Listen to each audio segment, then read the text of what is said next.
What is going on, everybody? Welcome back to the Queen of the Ring podcast. I am Alex Lajas, and today I'm riding solo. It's all just you and I holding hands on this lovely Friday. It is April 19th. And it is AEW Dynasty week, is what it is. This Sunday is AEW Dynasty. So we're going to cast some predictions. That's what we're going to do today. We're going to cast some predictions. If you guys have any comments, concerns about what's going on in the wrestling world, drop some super chats. If you're watching this on YouTube, if you're watching this on Twitch, maybe you want to drop some biddies. Drop some biddies. I'll read your questions, your comments out loud on air as well. Your bits and your super chats help support the channel. It helps support the podcast. So thank you so much again for tuning in, of course, and coming along on this glorious ride together, folks. But I do have to give a shout. It's podcast, guys. It's podcast time, guys. I do have to give a quick shout to Pinche Chincono. I think that's how you say it. I'm not sure. But they said, on your next podcast, I would love to hear your reaction so far to X-Men 97, and of course your reaction to episode 5. I know it has nothing to do with wrestling, but we've all seen you wear the shirts. And because of that comment, I decided to wear my Storm shirt. I've worn my Storm shirt. I am ready to rock and roll and talk about X-Men 97. Just a little bit. I have been really enjoying the series so far.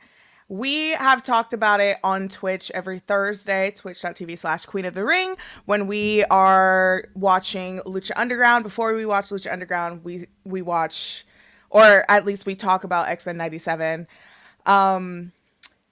Because it's right, it's Thursday. It's right after it airs on Wednesday.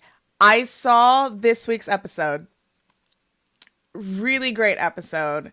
It was cool to see them catch up with spoilers, by the way. If you guys have not watched X-Men 97, there is going to be spoilers. So maybe mute me and come back in like the next 10 minutes or so. But X-Men 97 has been incredible. I appreciate you guys asking me about that because I do have some X-Men figures back there. I have Mystique, I got Rogue, I got Dazzler. Hiding behind the mic is, of course, Magneto, who I am absolutely loving during this series. Incredible. I'm a huge X-Men fan, and I had to wear my Storm shirt as well. I've got a Storm back there. I'm loving the series. I really love the animation. The writing is superb, especially for episode 2 when they have Magneto on trial, and of course episode 5. Episode 5 is a heavy Rogue episode, and I was living for it until the very end, and I cried my eyes out when during like the whole gala with Rogue and Magneto dancing together. I was like, oh my gosh, this is so scandalous. And Gambit's right there. And I feel for Gambit so much. And they did him dirty this week. Because, of course, during the episode 5, we were reintroduced to Nightcrawler. And so he's officially back onto the show. And then this week during the opening credits, during the opening intro, they have they introduce each mutant, and Gambit was not there, and they replaced Gambit with Nightcrawler, and I was just so heartbroken. I was so heartbroken because it's way too soon, and they immediately replaced him, and it got in my feels for sure. But it's a really great series. It's a fantastic series. If you have not watched it yet, I highly recommend that you guys get into it. If you are into comic books, if you're into Marvel, if you're looking forward to the Deadpool series or the Deadpool movie that's coming out later this year, check out X-Men 97 if you haven't already. And so yeah, it's been a great series. I think the writing is just incredible. I love X-Men because it is an allegory for oppression, right? With racism, with LGBTQ rights. And so I enjoy when this side of Marvel, particularly with X-Men, dives into the politics of it all and society and how it mirrors society, especially with episode 2, because it was very reminiscent to January 6th, and it was just wild. But I love it. The speeches that they've given Magneto's, the one-liners that they've given him when they were saying, like, you know, we've allowed a terrorist to be a leader, and then he says, yes, but you've allowed your leaders to be terrorists. And I was like, oh my god, bars. He dropped the mic with that one. It was superb. But really loving the series. So thanks again for, you know, letting me know you want me to talk about X-Men. I'm absolutely loving the series, and it's been great. I'm looking forward to next week because I need answers on what the hell's going on in Genosha. I need answers. I need explanations. They also left out Magneto in the title card. That's something that a lot of people aren't talking about. Magneto wasn't in the intro this week. So, yeah, I need to know what the hell's going on with my X-Men. I think we have 3 or 4 more episodes left of the series. I believe they've already re-signed them. Geez, like this is contracts in wrestling, folks. But I believe they've already picked up a second season for X-Men. So I'm looking forward to it. It's going to be a great time. I'm really looking forward to how much they dive into this and their relation towards the MCU. I hope there isn't direct relation towards the MCU because I like it to be its standalone being, but it's been fantastic so far. They just have not held back at all. Storm's arc during this entire series so far has been really great to watch as well.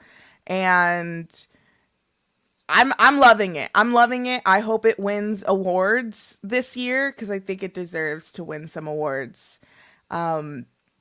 So yeah, I'm looking forward to it. Listen, if there's any X-Men podcasts that you guys are listening to, you want me to appear on, let me know. I would love to appear on some X-Men podcasts and talk about some juicy stuff when it comes to the mutants. I would love it. So yeah, it should be a grand time. But thank you, Kev Bones. Let's get into the professional wrestling side of this podcast. Kev Bones, thank you so much for the super chat. Hi, let's book women titles for the next 6 months. What do you mean by that? What would you like me to book? I know that recently, to dip a little bit into WWE, I saw that Rhea Ripley has relinquished her title. Of course, the nincompoops on wrestling Twitter are coming after Liv Morgan, and she's a heel. What do you want her to do?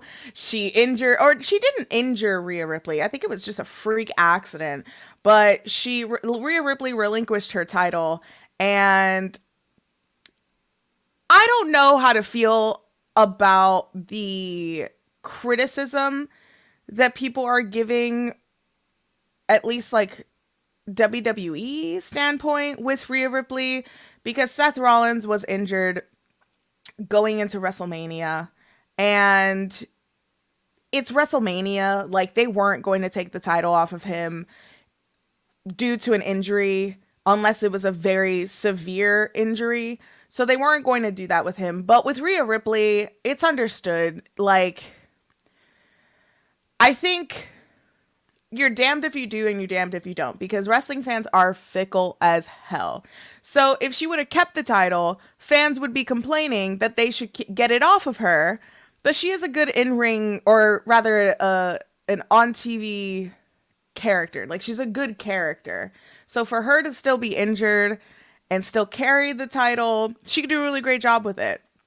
But she's not the only person that has relinquished a title due to injury. I think she's going to be out for 3 months. And I don't know. Who knows? Because again, like, fans are fickle. It's whether it's either Jesus Christ. Words are hard. She relinquished it, and people would complain if not. But speedy recovery, hopefully, for Rhea Ripley. But in terms of AEW, let's book some things. Because this weekend, AEW Dynasty, we've got both the women's titles on the line, which is the AEW Women's World Championship and the TBS Championship. It, on paper, is going to be a banger. I hope there are 10 matches on this card. We are going to predict the 10 matches that are going to be on the main card, not on the pre-show. That is going to take so much time. We've already got 10 matches to go through. All of them are championship matches except for 2 matches on the card. There are 2 matches that are not for for AEW championships, but still should be great matches overall. And yeah, let's get into it. Words are hard. I felt that. Words are hard. Listen, words are hard. I'm sipping on like my second cup of coffee. I'm already like, ooh, jitters, nerves, all that. So let's do some predictions. In terms of booking the women's titles for the next 6 months, here is where I see that going. The AEW Women's World Championship, down the line towards Wembley, we need to see Jamie Hayter come back. I think we need to see Jamie Hayter come back, go back for that championship, and I would predict if, and we'll get into it, if Toni Storm keeps the title after Dynasty and after Double or Nothing and after Forbidden Door, I do predict that is the face-off that we will see. Whether it is a match at Wembley or Toni has another match at Wembley, Jamie Hayter comes out at the end, surprises the crowd, big old Jamie Hayter pop, and then we get that stare down, and then we get that match moving forward. I would see that match moving forward to Full Gear. Would love it. Would absolutely love to see that.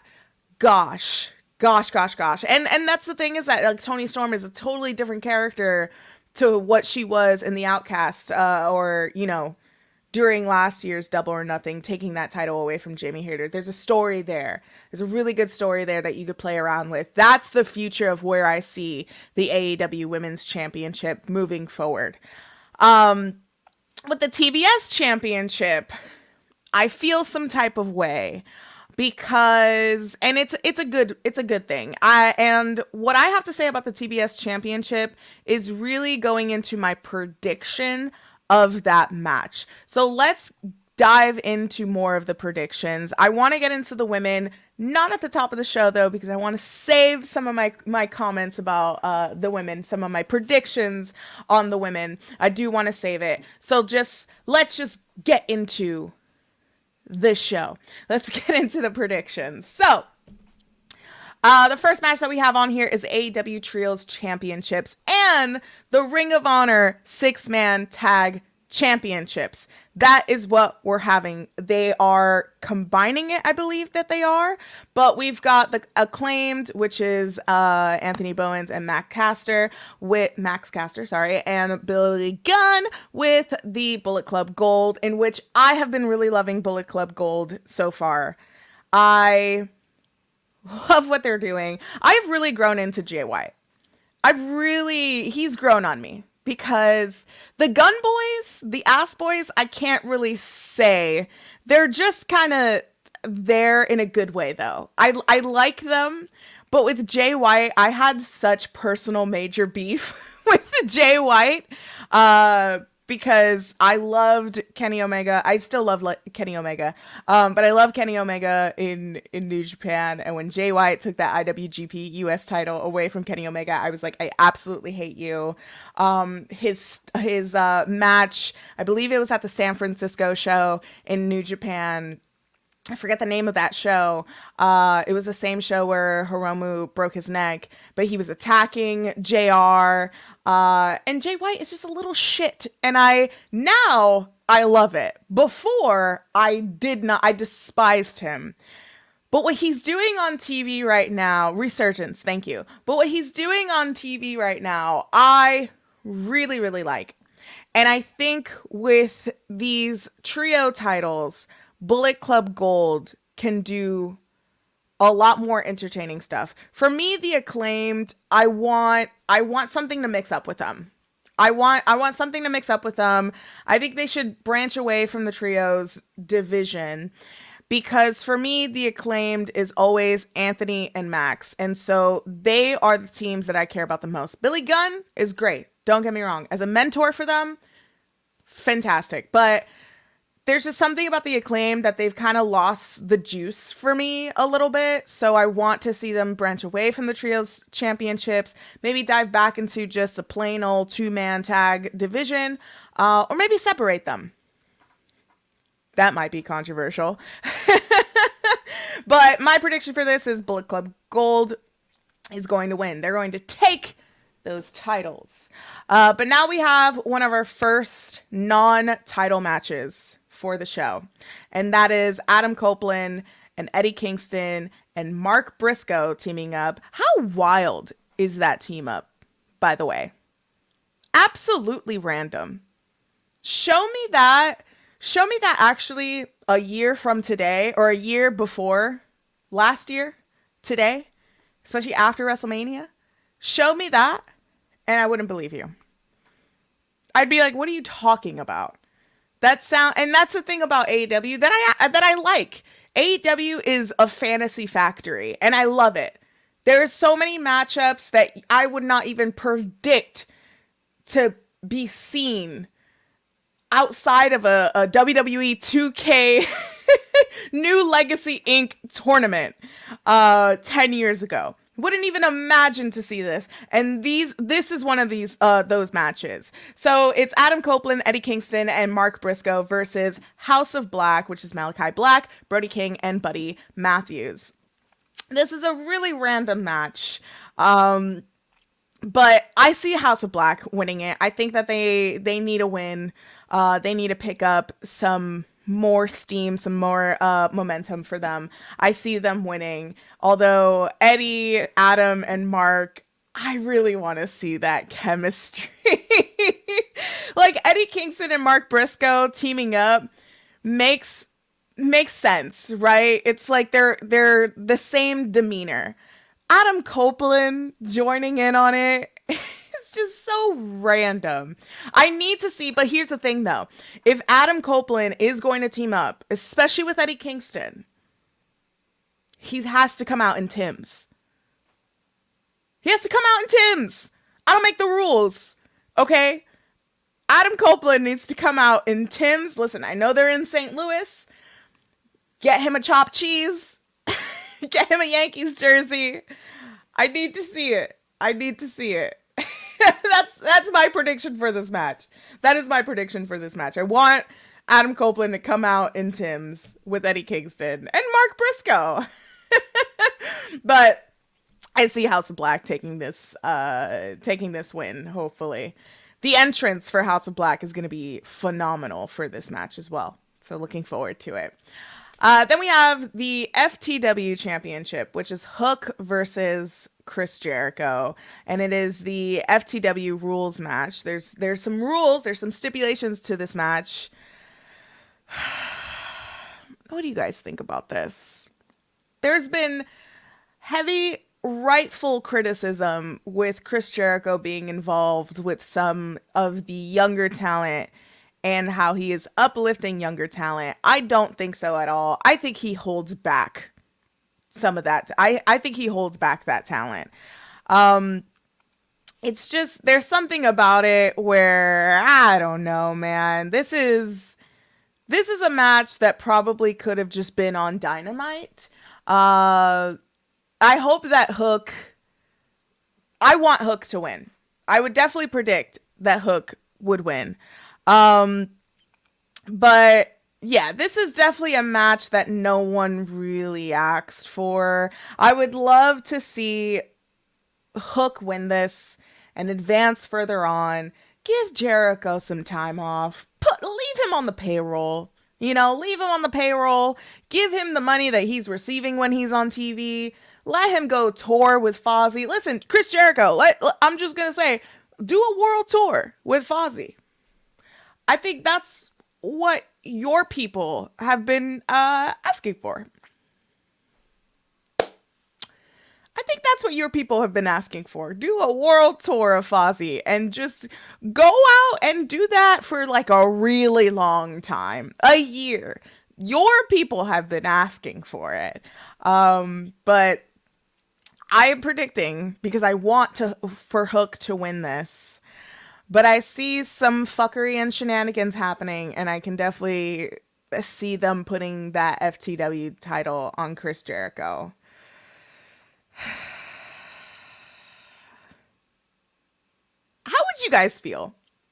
How would you guys feel? Let me know in the live chat. Also tweet at me at Queen of the Ring with 2 G's, or X me. X me? Tweet me? X?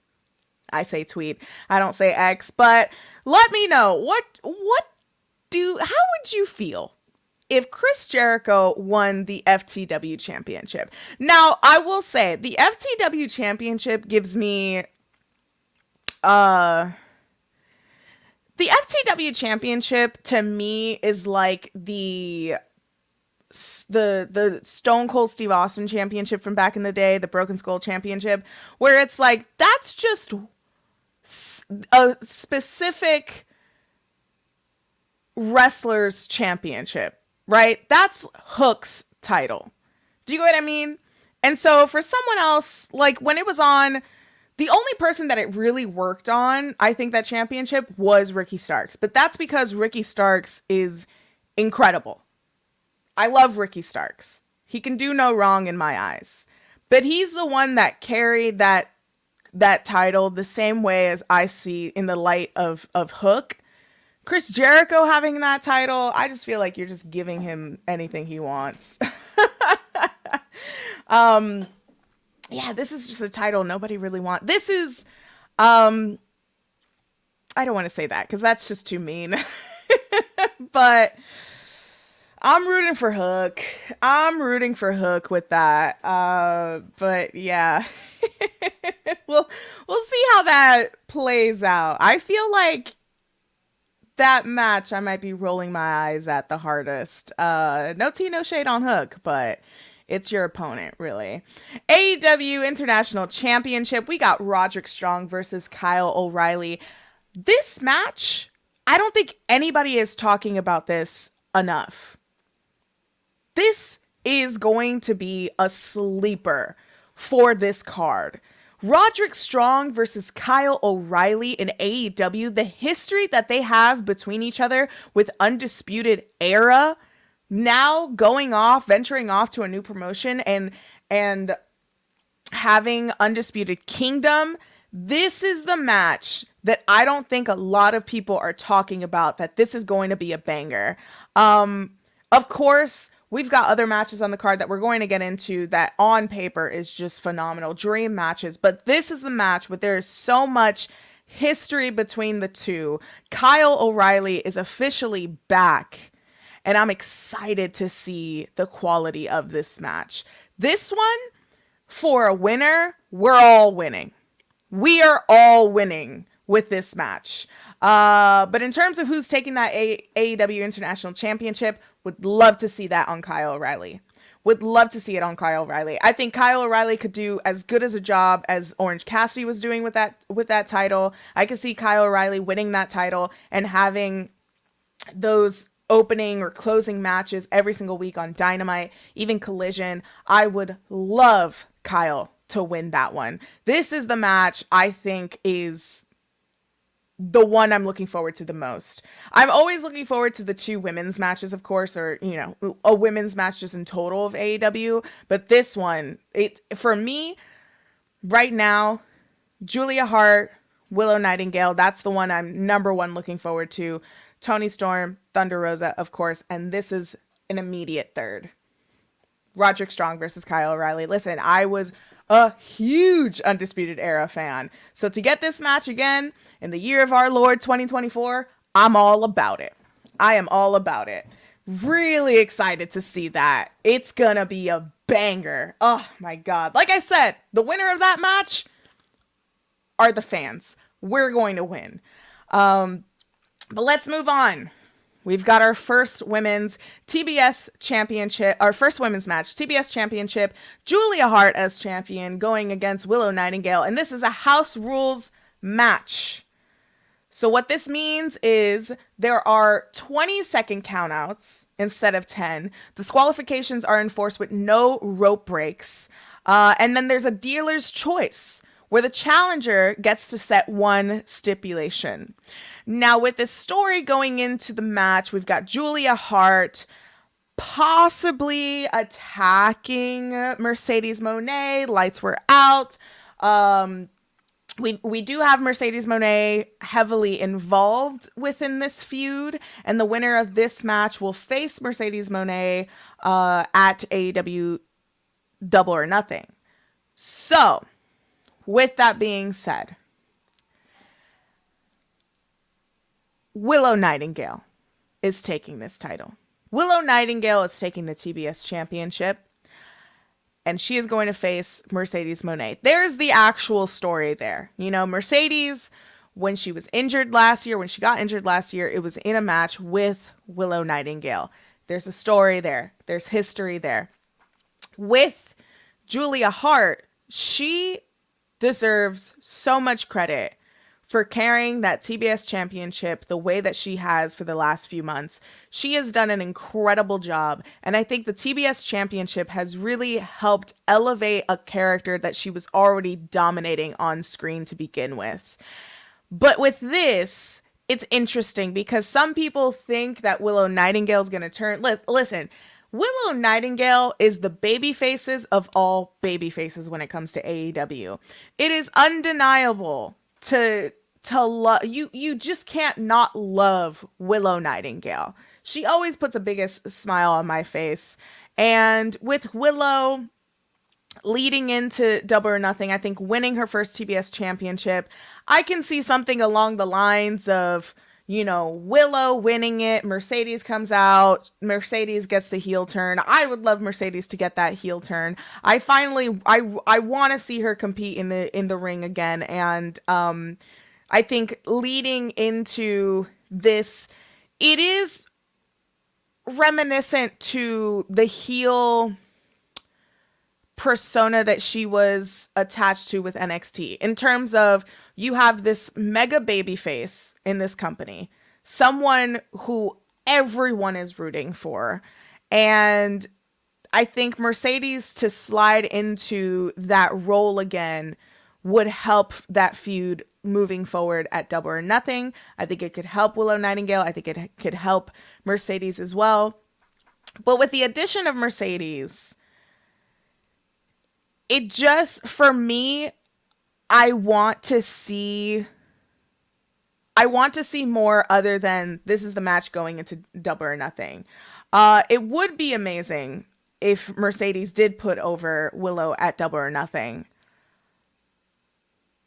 I also think that the fans will complain that you have Mercedes there and she still hasn't won a title yet, the same way that they were complaining with Adam Cole. But this has the possibility of having a really good feud down the line with Mercedes and Willow Nightingale. Love Julia Hart.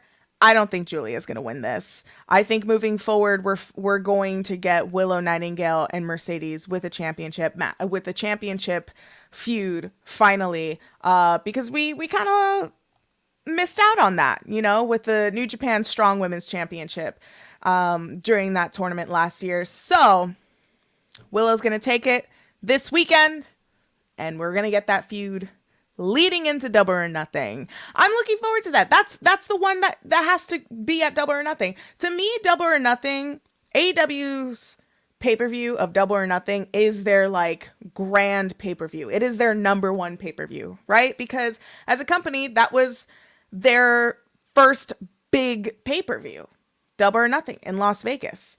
And so with that, this is the pay-per-view. Double or Nothing is the pay-per-view that you have your biggest matches. And I think Willow Nightingale versus Mercedes Moné is the biggest match leading into Double or Nothing. So that's what we're going to get.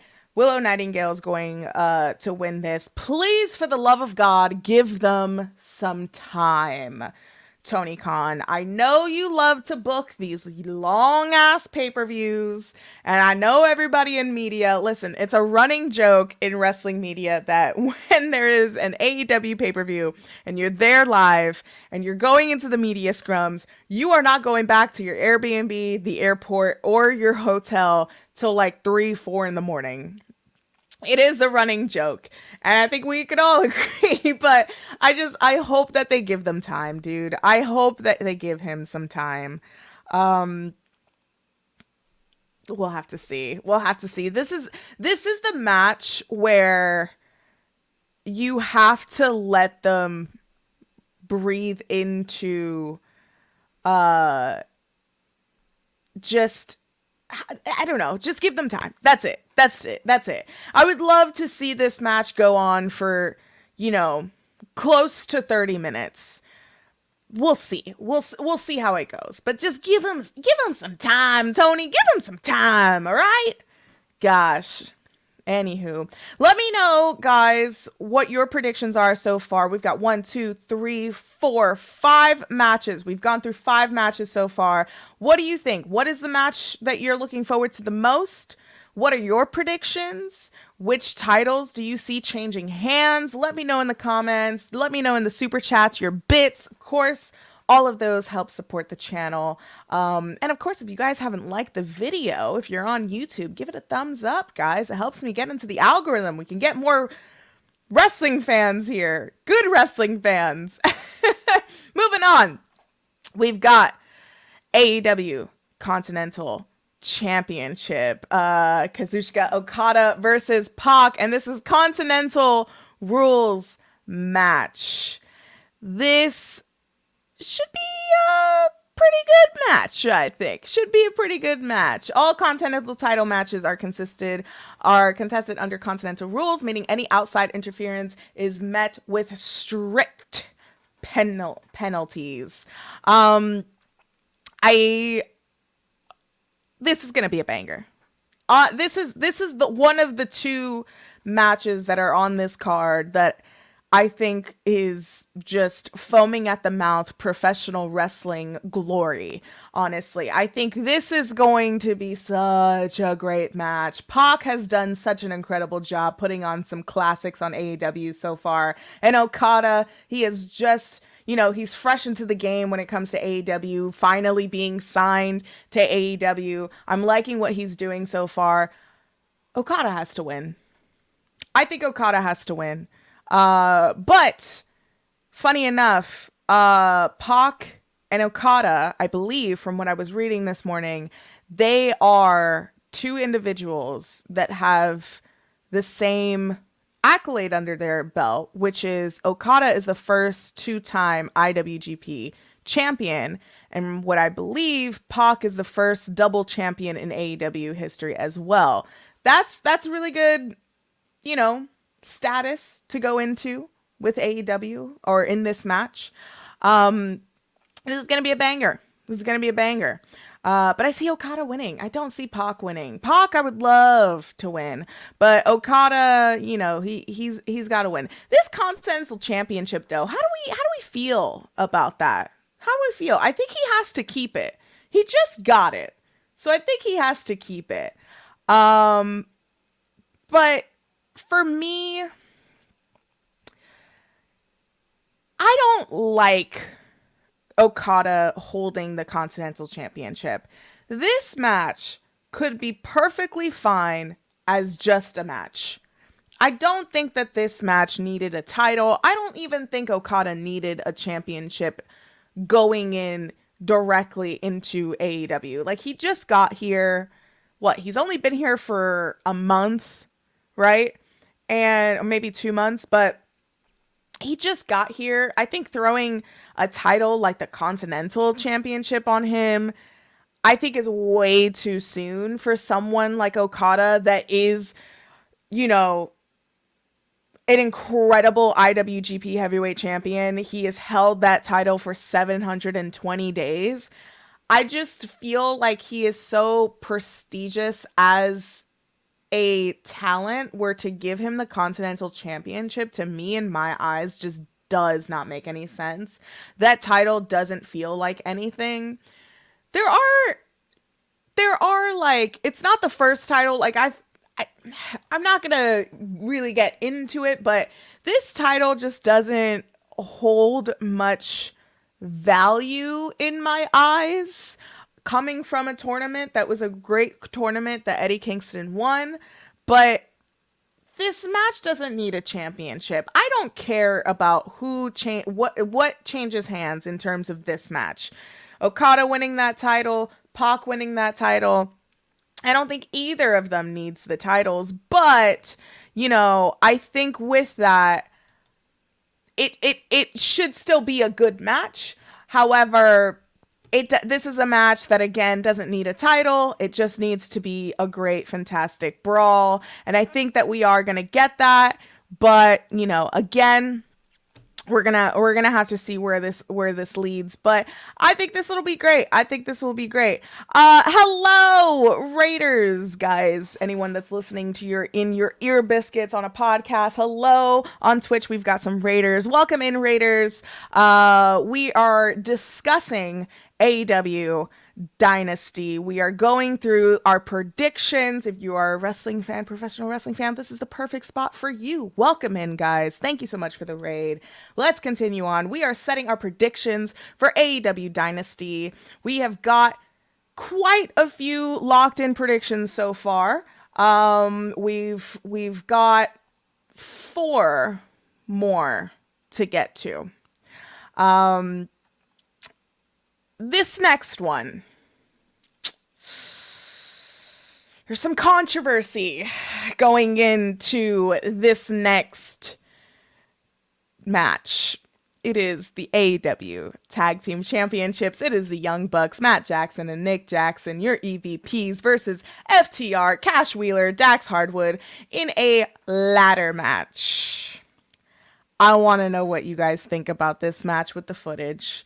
We have talked about the footage for a week now. The all-in footage. You guys didn't know, last week on Dynamite, AEW, Tony Khan, decided to air the all-in footage, the controversial situation that happened backstage at All In, which is the fight between Jack Perry and CM Punk right before the show. If you want to know more into it, you can Google it. You can find it on Twitter. I'm sure one of your favorite podcasters have talked about it. I have talked about it, especially last week with Righteous Reg. This match, on paper, you've got the Young Bucks, extraordinary tag team. You got FTR, another extraordinary tag team, facing off in a ladder match. That's all I need. I don't need the footage to convince me to be excited for this match. I don't think that the footage was necessary for this match. It's a ladder match. I love ladder matches too. I love ladder matches. I think showing the footage is unnecessary, while also at the same time, I don't think that the footage ruined AEW. A lot of people are saying that this footage is the finger poke of death in AEW, in professional wrestling. I highly disagree with that.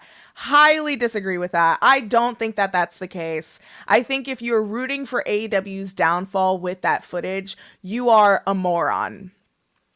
That's it.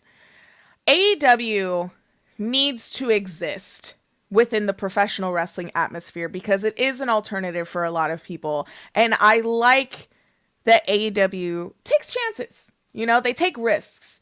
This is definitely a risk. I don't think it was worth it.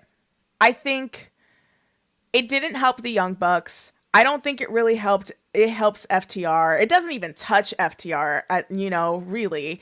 The connection with FTR and CM Punk with that footage, it doesn't scream anything to me other than, hey, they're friends, and these guys, FTR, one of their friends, got into this weird fight. It doesn't make any sense. It's just like, okay, whatever. They have nothing to do with that.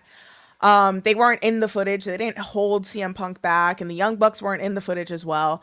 I was excited for this match. I'm still excited for this match. That footage did not weigh in on me with this.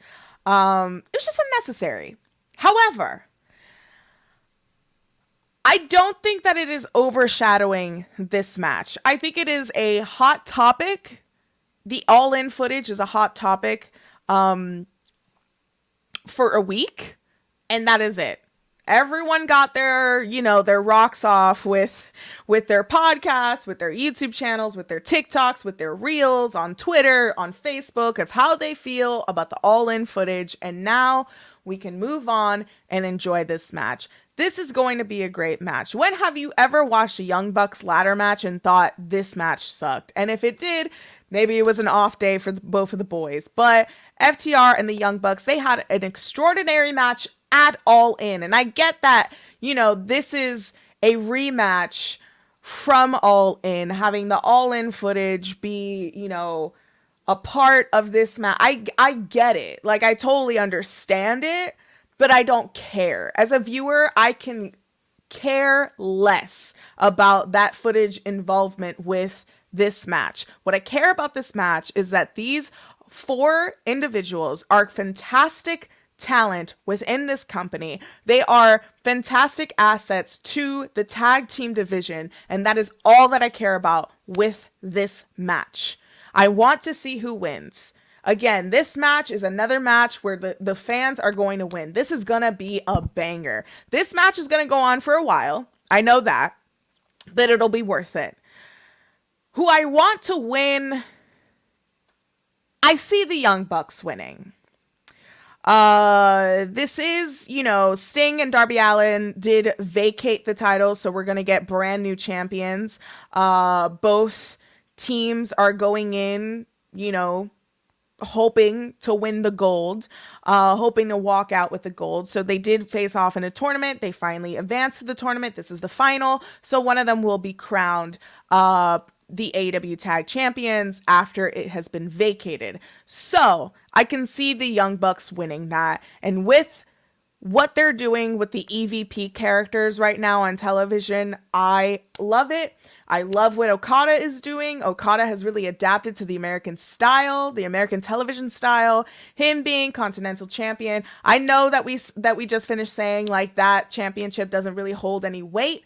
However, having the EVPs and Okada on TV being champions, I think looks really good. I would love to see the Young Bucks become your new tag team champions. I want to see them win the gold, baby. There's no disrespect on FTR, but I think it's time for another resurgence with the Young Bucks holding those titles again. I love when Young Bucks are champions. I love when the Young Bucks play heels. They're doing a great job on television, and I think they can advance further with their characters as champions. Think about it. Like, they're EVPs of the company and they're holding titles. That would be a lot of fun to watch moving forward. And going into Double or Nothing, I'd love to see it. So let's move on. We have the AEW Women's World Championship. We have Timeless Toni Storm versus Thunder Rosa. This is the first time Thunder Rosa has competed for the Women's World title since 2022 when she relinquished the title. She relinquished the title and she is back in the main event scene for the women's division. However, it is absolutely undeniable that Toni Storm is taking that title to new heights. She's doing such a good job. You want to talk about great character work in AEW? Toni Storm is the blueprint. Toni Storm is the bar in terms of character work in AEW. She's doing fantastic. She's got to retain. You can't give the title to Thunder Rosa. I love Thunder Rosa. I love her so much. I'm happy to see her back. I'm happy to see her back. I'm happy to see that she is doing a great job with this feud. She is bulldozing through Luther. Like, she is doing an incredible job. I would love to see this possibly. I'd like to see this be a draw, actually. I want to see this be a draw, a time limit draw, and go off to face at Double or Nothing. And that writes itself, right? Double or Nothing. Let's do it again. I want to see this be a draw for sure. And I want to, Thunder Rosa is great. I think that this could happen. This could be a DQ. I see some DQs in the chat. This could be a DQ, especially with Mariah May's involvement. But I'm really looking forward to this match. I'm glad that Thunder Rosa is back on my television screen, especially with pay-per-views. I can only predict how that Thunder Rosa gear is going to be. The gear is going to be off the charts for this pay-per-view. But Thunder Rosa's gear is one of the gears I'm looking forward to the most with this show. I'm really looking forward to what she's going to do with her gear for this. So I'm really excited for it. I'm really excited for that. Next match, we have Will Ospreay versus Bryan Danielson. This is the match that really truly gave the title of Dynasty within this pay-per-view. This is the match for hardcore professional wrestling fans. And if you are a wrestling fan that doesn't quite know anything about Will Ospreay or Bryan Danielson, that is okay. Sit down and enjoy the chaos that you are about to watch with this match. This match is absolutely going to be the match of the night. It is undeniable that this is going to be the match of the night. Bryan Danielson, who has been considered one of the greatest technical wrestlers of all time, one of the best wrestlers that is still active. And Ospreay, just, come on, just brilliant. Just an extraordinary in-ring performer. And we know what he's capable of. Again, just like Okada, Will Ospreay has officially, he's competed in AEW before, he's competed at Forbidden Door, he's competed at pay-per-views before, but now officially being signed to AEW, this is definitely the match of the night. This could possibly be match of the year contender. I see you guys saying that in the chat as well. I agree. This match has the potential to be match of the year. Again, who wins this match? Us. We, the fans. We, the fans, win this match. I think in terms of who's actually going to win, this could be another draw. However, I can see Will winning this. I think Bryan Danielson at this point, he's just in it for the graps. He's not in it for the wins. He's just in it for the graps. He's in it for the dream matches. I think that Ospreay is going to win this match on Sunday. But it's no discredit to Bryan Danielson, because Bryan Danielson is going to make us win by delivering a really, really great match with Will Ospreay. This is a match where if you showed me this match 5 years ago, I would say that is CGI, because AI wasn't really a thing 5 years ago. I would say that this is a match, again, that is like a new Legacy Inc. 2K stream match. This is a match where this, it's gonna blow my mind. It's gonna blow all of our minds. I can predict that once that bell rings for this match, standing ovation, roaring crowd before they even touch each other.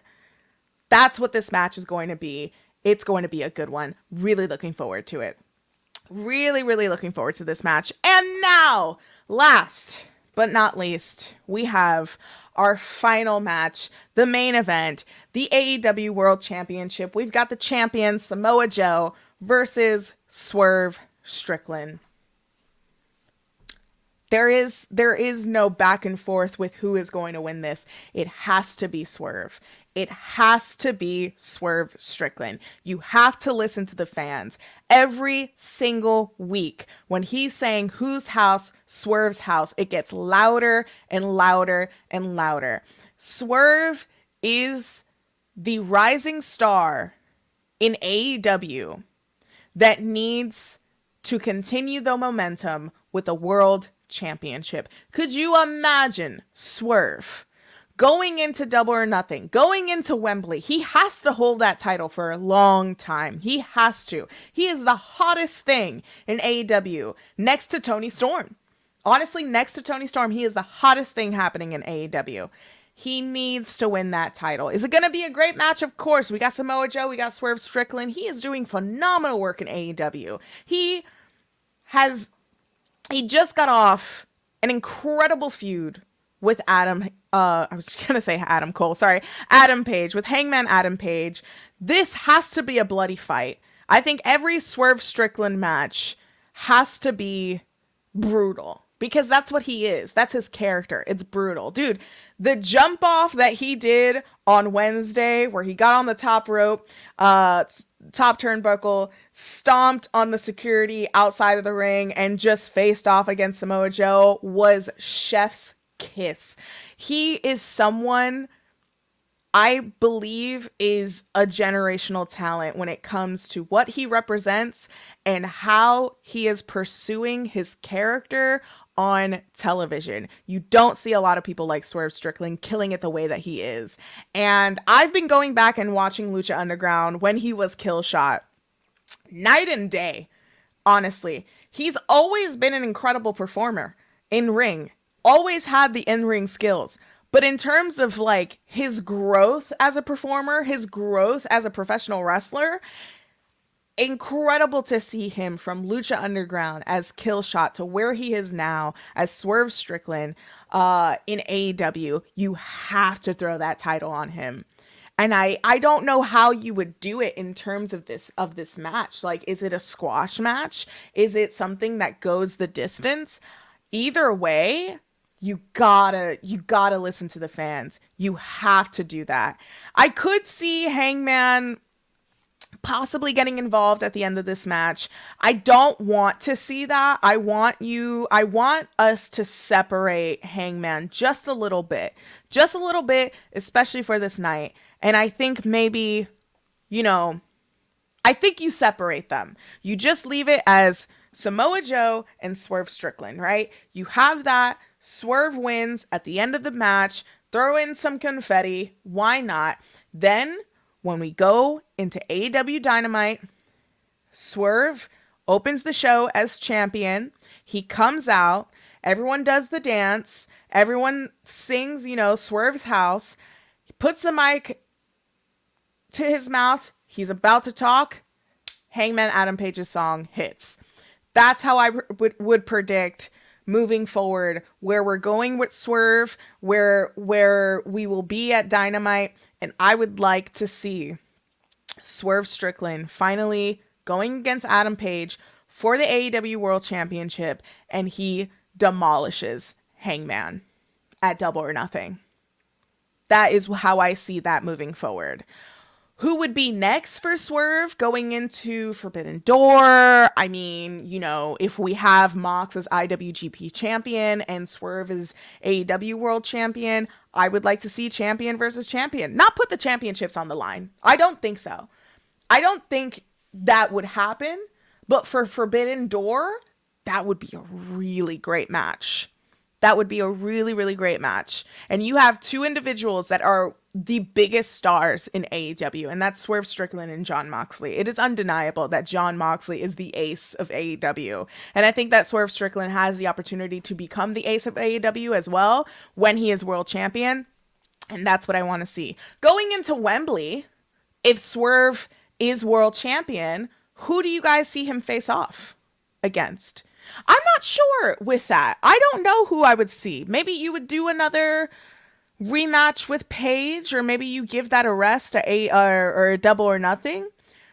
But I don't know, because Hangman has made it his mission for Swerve to not become world champion.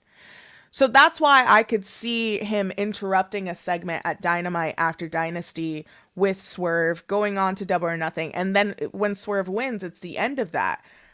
Ospreay could definitely see that, especially at Wembley. However, I don't want Swerve to lose that title right away to Ospreay. It'd be great. It'd be a great fairy tale story of Will Ospreay winning the AEW World Championship at Wembley in front of his home crowd, right?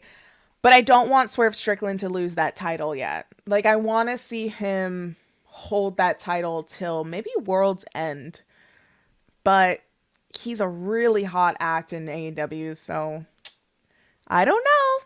We'll have to see. We'll have to see. But, guys, that is the end of our prediction show. AEW Dynasty is airing this Sunday. Check it out. It'll be on Bleacher Report and Thriller TV. The main card starts at 8 p.m. Eastern Time. 0 hour pre-show begins at 7 p.m. Eastern Time. I'm not too sure if I will do a watch along for it. I'm honestly debating it. I'm not sure. I do have a lot of things to catch up on Sunday, but I will see. And of course, I will keep you guys informed if I will do a watch along for AEW Dynasty. But of course, you can catch up with me and any of my updates on my social media. You can follow me on Instagram _Queen of the Ring. You can follow me on Twitter at Queen of the Ring with 2 G's. Of course, if you're watching this on Twitch, hit that follow button. I go live every Friday, 12 p.m. Eastern Time for the podcast. And on Thursdays, 6 p.m. Eastern Time, we watch Lucha Underground. And if you're watching this on YouTube, click that subscribe button. I've got a lot of great content coming out next week. I've got 2 interviews coming out next week with Mackenzie Mitchell and Simon Miller. So go check that out. I've got a really fun WWE draft, fantasy draft video lined up for next week with a very, very special guest. So I'm really excited for that. And it'll be a fun week next week for content on YouTube. So definitely hit that subscribe button on YouTube and give this video a thumbs up. Of course, give this video a thumbs up. Always great. It's always great. We've been doing the podcast for a while now, every Friday, and I can't thank you guys enough. The podcast continues to grow and grow. And, you know, I was riding solo for this episode and I was a little worried, but, you know, it's just the content creator worriedness of imposter syndrome. That's all. That's all that it is. But I want to thank you guys so much for listening and for watching. That is the end of our podcast. Make sure to give this a thumbs up. If you're listening to this in your beautiful little ear biscuits on audio, make sure to give it a 5-star review. 5-star review, 5-star rating. It helps me get to the charts. It helps people getting into the algorithms, and I appreciate it. I appreciate the support. I appreciate the love, guys. I will see you soon. Have fun this week. Make sure to let me know down in the comments below your predictions on AEW Dynasty. Tweet at me your predictions on AEW Dynasty. And I want to know, what match are you looking forward to the most for this? Some matches, I will say 4 matches that I'm looking forward to the most for this card. Honestly, I'm looking forward to Toni Storm versus Thunder Rosa. I'm looking forward to Julia Hart versus Willow Nightingale. Roderick Strong versus Kyle O'Reilly. And of course, Will Ospreay versus Bryan Danielson. But Swerve as well, main event. This whole entire card is going to be great, guys. I cannot wait. I will see you again in the podcast next Friday. Stay tuned. And I hope you guys have a good weekend. Thanks, guys. See you